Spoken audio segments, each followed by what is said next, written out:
টানা বৃষ্টি ও উজানের ঢলে বেড়েছে কাপ্তাই হ্রদের পানি। এতে রাঙামাটি ও খাগড়াছড়ির নিম্নাঞ্চল তলিয়ে আছে। রাঙামাটি শহরের 18,000 মানুষ পানিবন্দী অবস্থায় আছে। পাশাপাশি কাঁচালং, মাইনী সহ বিভিন্ন নদীর পানি বেড়েছে। মানবেতর জীবনযাপন করছে নিম্নাঞ্চলের মানুষ।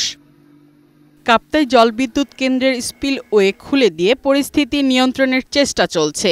এদিকে কর্ণফুলী নদীতে প্রবল স্রোতের কারণে চন্দ্রঘোনা থেকে ফেরি চলাচল বন্ধ রয়েছে।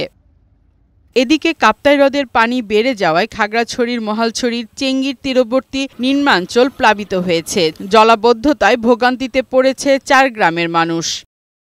এছাড়া পদ্মায় তীব্র স্রোতে ঘাট ভেসে যাওয়ায় দীর্ঘ 13 ঘণ্টা পর পাটুরিয়া দৌলদিয়া নৌ রুটে আবার লঞ্চ চলাচল শুরু হয়েছে। শনিবার সকাল 7:30টার দিকে পাটুরিয়া 1 নম্বর ঘাট পয়েন্ট থেকে আবারও শুরু হয় লঞ্চ চলাচল। ভাঙ্গন এই মুহূর্তে তো রোধ করা যাচ্ছে না, কিন্তু আমরা পন্টনগুলা শিফটিং করে লঞ্চঘাটটা যথাযথভাবে চালানোর চেষ্টা করতেছি।